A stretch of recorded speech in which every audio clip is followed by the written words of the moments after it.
Saudara-saudari terkasih dalam Kristus, hari ini Kamis 2 Desember 2021 dalam Pekan Advent pertama tahun C. Bacaan dan renungan dibawakan oleh Laurencia Ineke dan Mazmur dilantunkan oleh Sirila Cahyoyanti. Selamat menekuni Sabda Allah.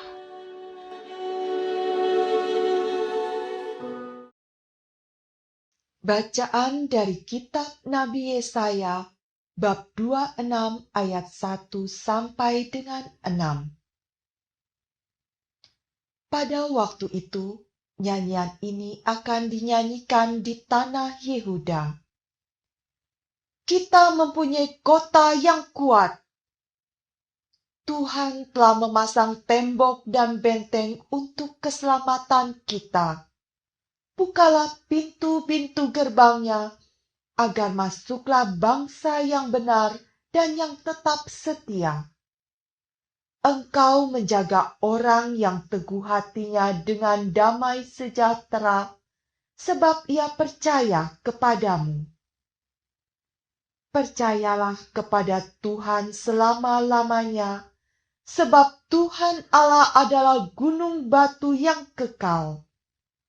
Kota-kota di atas gunung telah ditaklukkannya, benteng-benteng yang kuat telah dirobohkannya, diratakan dengan tanah dan dicampakkannya menjadi debu. Kaki orang-orang sengsara dan telapak orang-orang lemah akan menginjak-injaknya. Demikianlah sabda Tuhan.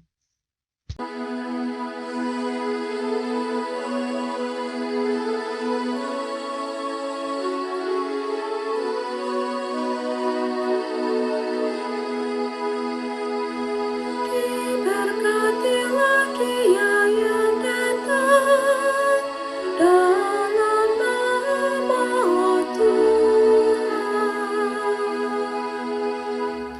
Bersyukurlah kepada Tuhan, sebab Ia baik, kekal abadi kasih setianya. Lebih baik berlindung pada Tuhan daripada percaya kepada insan. Lebih baik berlindung pada Tuhan daripada percaya kepada para bangsawan. Diberkatilah Dia yang datang dalam nama Tuhan. Bukakan aku pintu gerbang kebenaran, aku hendak masuk ke dalamnya, hendak mengucap syukur kepada Tuhan. Inilah pintu gerbang Tuhan, orang-orang benar akan masuk ke dalamnya. Aku bersyukur kepadamu, sebab Engkau telah menjawab aku dan telah menjadi keselamatanku. Diberkatilah Dia yang datang dalam nama Tuhan. Ya Tuhan, berilah kiranya keselamatan. Ya Tuhan, berilah kiranya kemujuran. Diberkatilah Dia yang datang dalam nama Tuhan. Kami memberkati kamu dari dalam rumah Tuhan. Tuhanlah Allah, Dia menerangi kita. Ikatkanlah kurban hari raya itu dengan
Inilah Injil suci menurut Matius, bab 7 ayat 21 dan 24 sampai dengan 27.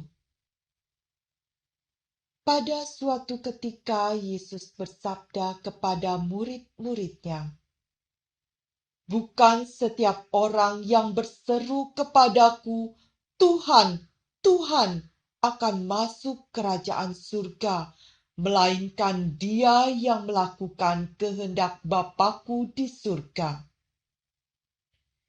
Semua orang yang mendengar perkataanku dan melakukannya, ia sama dengan orang bijaksana yang membangun rumahnya di atas batu. Kemudian turunlah hujan dan datanglah banjir, lalu angin melanda rumah itu. Tetapi rumah itu tidak roboh, sebab dibangun di atas batu. Tetapi setiap orang yang mendengar perkataanku dan tidak melakukannya, ia sama dengan orang bodoh yang membangun rumahnya di atas pasir. Kemudian turunlah hujan dan datanglah banjir, lalu angin melanda rumah itu. Maka robohlah rumah itu dan hebatlah kerusakannya." Demikianlah sabda Tuhan.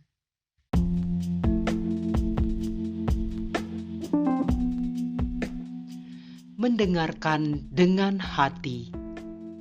Renungan ditulis oleh Cesarius Kristianto.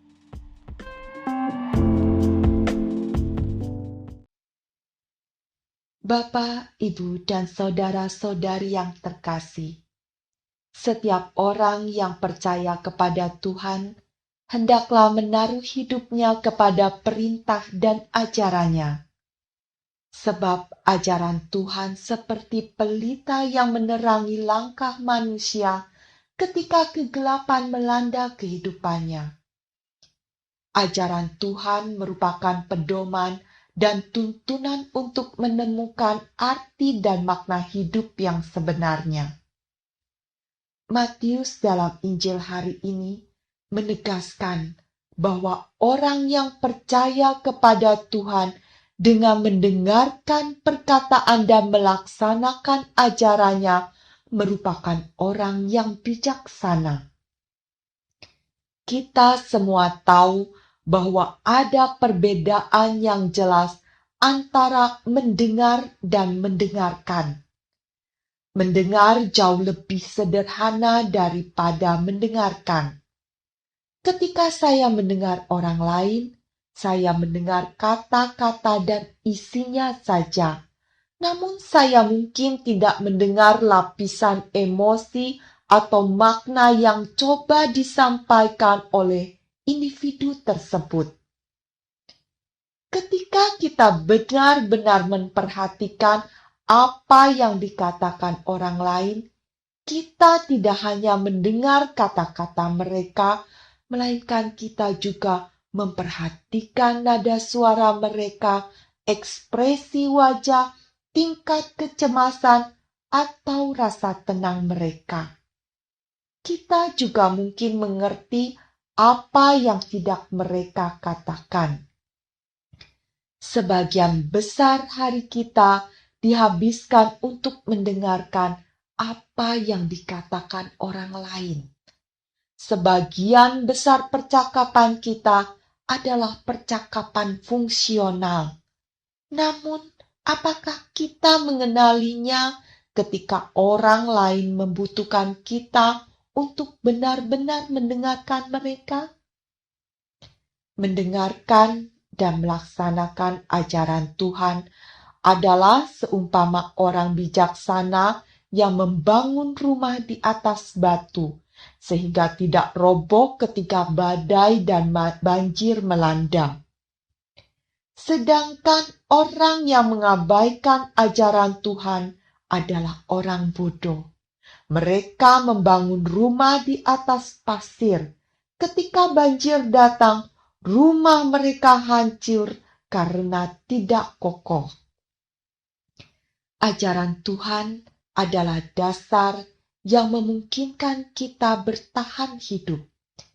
Ketika badai, penderitaan, dan cobaan datang, setidaknya ada dasar kokoh bagi kita untuk bertahan. Jika kita tidak mempunyai pegangan yang kokoh, maka kita seperti orang bodoh yang membangun rumah di atas pasir. Ketika badai datang, dengan mudahnya kita hancur dan terbawa badai. Saat Yesus disalib, hanya satu kekuatannya, yaitu kehendak Allah. Yesus terbuka terhadap perkataan dan kehendak Allah, sehingga Dia begitu kuat dan akhirnya menyelesaikan misinya. Masa penantian penuh harap akan kedatangan Sang Immanuel menjadi kesempatan bagi kita mewujudkan kesiapan hati untuk terbuka menerima hal-hal baik dan nilai-nilai baru. Salah satu usaha yang dapat dilakukan adalah mendasari hidup kita dengan dasar yang kokoh. Itu semua dapat dilakukan layaknya seorang yang akan membangun rumah. Pembangunan rumah dengan dasar yang kokoh tampak menjadi aktual melalui peristiwa gempa yang melanda beberapa daerah di negara kita ini. Dalam hal ini, begawan arsitek lulusan Jerman, Romo Mangunwijoyo almarhum, pernah mengingatkan kita untuk membangun rumah dengan menggunakan bahan-bahan yang akrab dengan alam Indonesia. Misalnya, kayu atau bambu.